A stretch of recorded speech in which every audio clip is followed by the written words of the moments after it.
I'm going to start off with introducing our first speaker.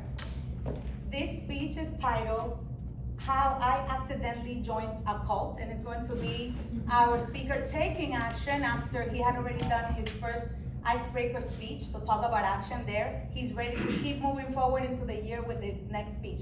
So let's introduce and welcome Enrique.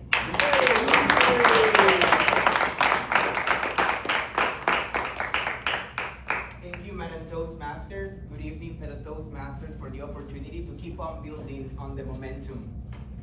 Tonight, it is my purpose to entertain you all with a story about how I joined yet another cult, being repeatedly bad enough at something in front of a group of people, masochist enough to stay anyway, with a little of Toastmasters inspiration at the end, because I know you'll secretly like that part.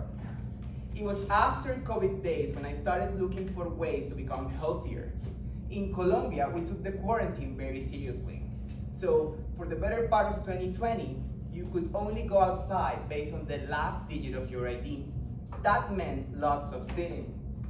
By the time the restrictions were lifted, not only was I out of shape, but I also had an old lower back injury come back to say hello. Instead of easing into something sensible, I did what I always do. So this time, I picked the craziest option available, which was CrossFit.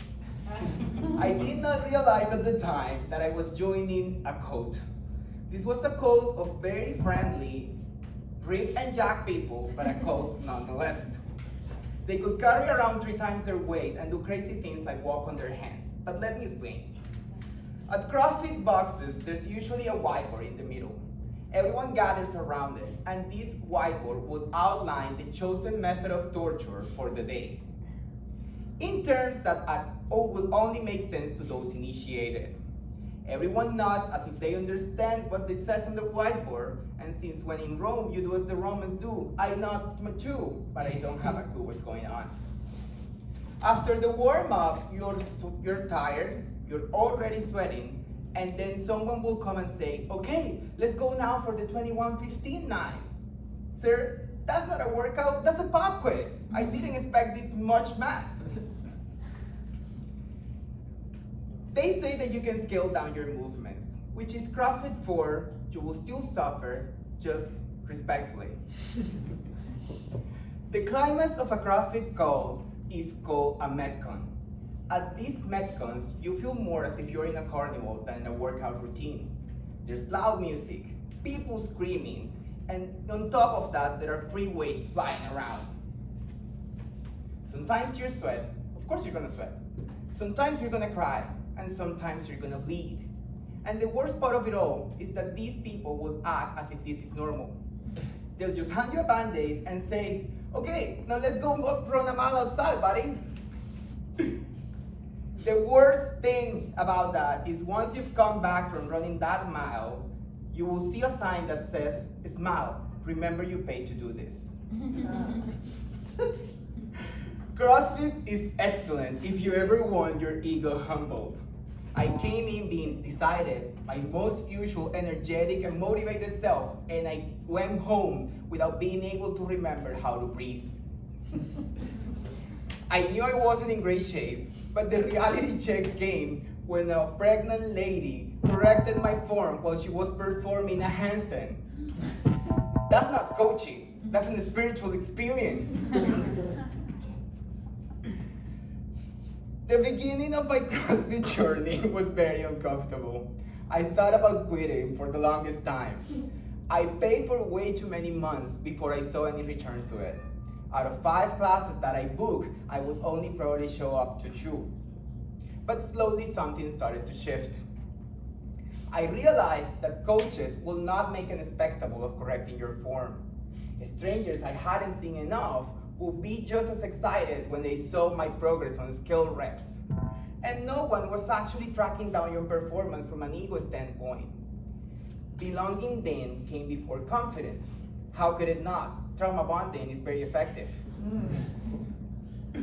And apparently, suffering together turned out to be my love language.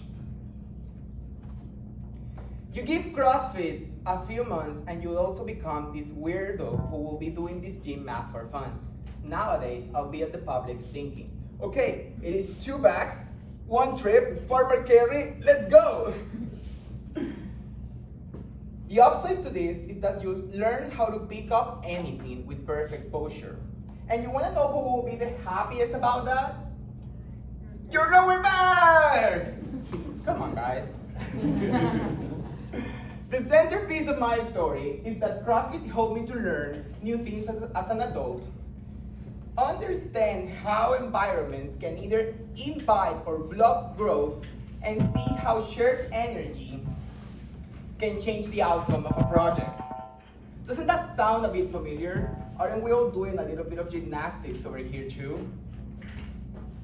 The best part about CrossFit is not the workout, it is the people.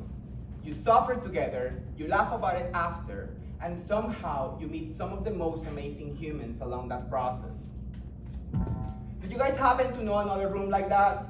Different goals, same space, room so special where energy keeps on compounding, where showing up and doing the thing matters more than polish.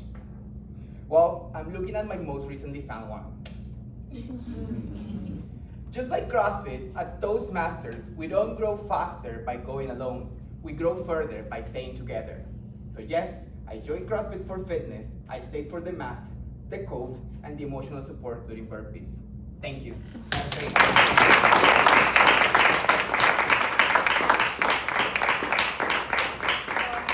That didn't show the taking action right now. I loved how he mentioned the word energy, momentum. So all of these words go along with our taking action, which is what we're doing tonight, right here.